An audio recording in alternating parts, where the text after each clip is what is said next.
Bapak, Ibu, saudara-saudari yang terkasih dalam Yesus Kristus, apa kabarnya? Senang sekali bertemu dan menyapa dalam sapaan gembala saat ini. Pembacaan Alkitab dari Daniel 1 ayat 6 sampai 9, dilanjutkan Daniel 3 ayat 23 sampai 28. Begini bunyi firman Tuhan. Di antara mereka itu ada juga beberapa orang Yehuda, yaitu Daniel, Hananya, Misael, dan Azaria. Pemimpin pegawai istana itu memberi nama lain kepada mereka. Daniel dinamainya Belsasar. Hananya dinamainya Sadrak. Misael dinamainya Mesak. Dan Azaria dinamainya Abednego. Daniel berketetapan untuk tidak menajiskan dirinya dengan santapan raja dan dengan anggur yang biasa diminum raja. Dimintanyalah kepada pemimpin pegawai istana itu supaya ia tidak usah menajiskan dirinya. Maka Allah mengaruniakan kepada Daniel kasih dan sayang dari pemimpin pegawai istana itu. Tapi ketiga orang itu, yakni Sadrak, Mesak, dan Abednego, jatuh ke dalam perapian yang menyala-nyala itu dengan terikat. Kemudian terkejutlah Raja Nebukadnezar lalu bangun dengan segera. Berkatalah ia kepada menterinya, bukankah tiga orang yang telah kita campakkan dengan terikat ke dalam api itu? Jawab mereka kepada raja, benar, ya raja. Katanya, tetapi ada 4 orang kulihat berjalan-jalan dengan bebas di tengah-tengah api itu. Mereka tidak terluka. Dan yang keempat itu rupanya seperti anak dewa.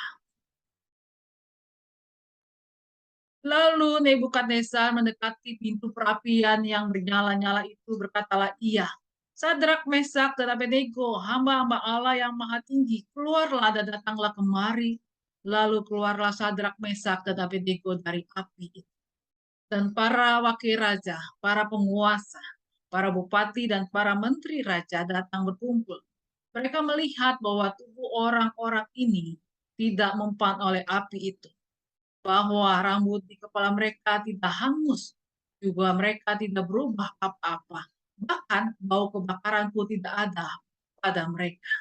Berkatalah Nebukadnezar, terpujilah Allahnya Sadrak, Mesak, dan Abednego.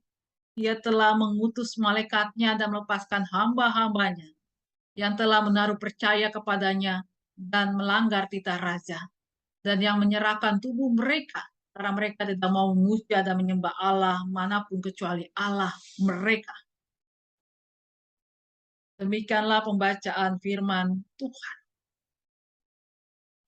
Bapak, Ibu, saudara-saudari yang terkasih dalam Yesus Kristus, dalam pembacaan kita ada tokoh yang luar biasa, yaitu Sadrak, Mesak, Daniel, dan Abednego. Bapak, Ibu, saudara-saudari yang terkasih dalam Yesus Kristus, pengalaman Daniel dan Sadrak, Mesak, Abednego ini adalah pengalaman dalam situasi yang tidak menyenangkan.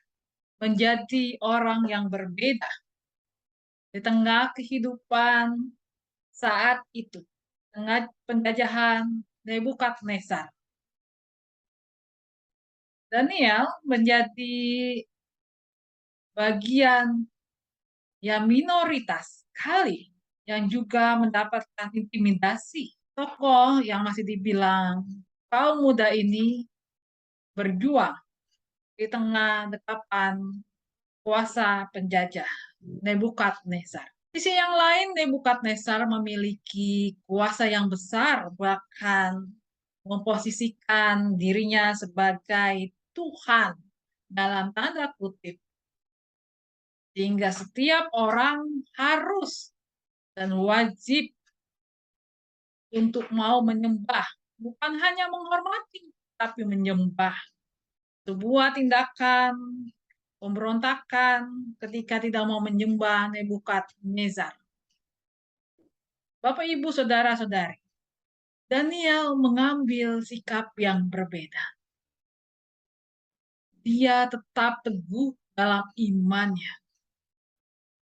Adakah resiko? Ada resiko yang sangat besar.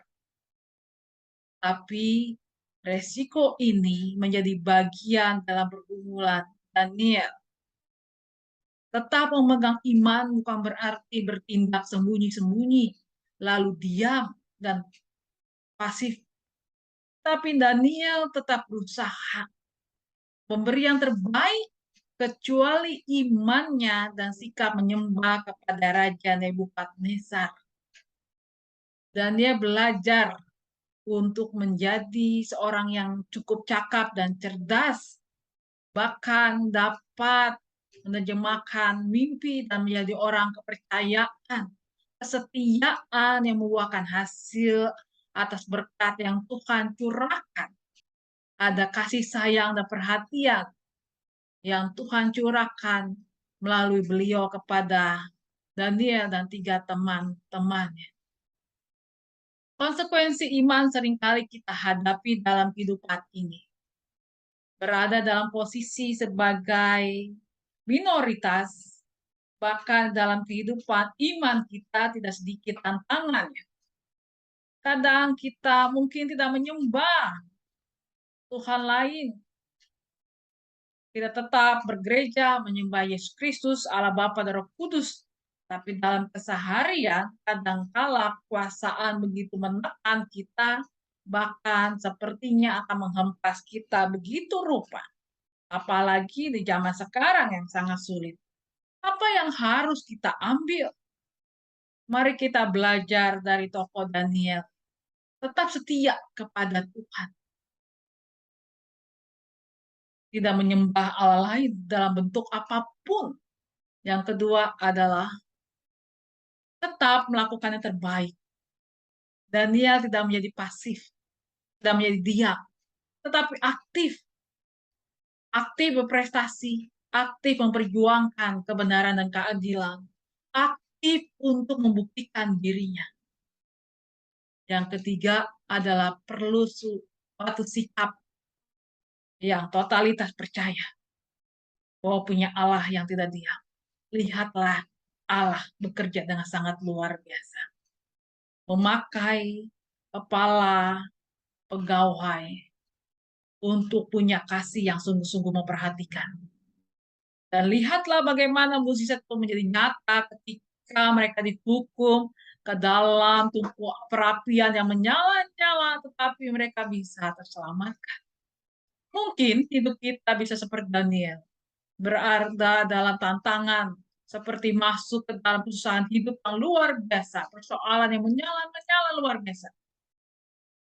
Tekanan kekuasaan, tekanan dari kerjaan, tekanan juga dalam iman kita. Mampukah kita berjalan? Mampu, Bapak Ibu. Kalau kita berjalan dengan keyakinan iman bahwa Tuhan Yesus tidak pernah tidur, tetapi Tuhan Yesus akan menjaga kita dan menyelamatkan kita.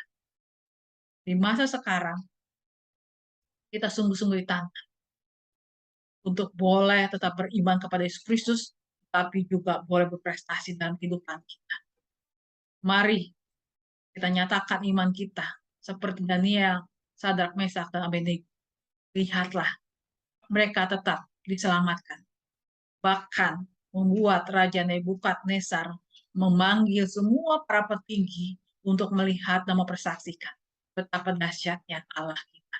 Di dalam tantangan hidup saat ini, tidak mudah. Tapi mari tetap semangat, mari tetap aktif memperjuangkan karya-karya keselamatan dalam kehidupan kita dan berikan yang terbaik dengan kesetiaan iman kita. Maka bukan hanya kita yang selamat, tetapi akan banyak orang, bahkan orang yang tidak percaya, awalnya akan menyatakan betapa luar biasanya Allah hadir untuk menyelamatkan. Tuhan Yesus memberkati kita. Amin.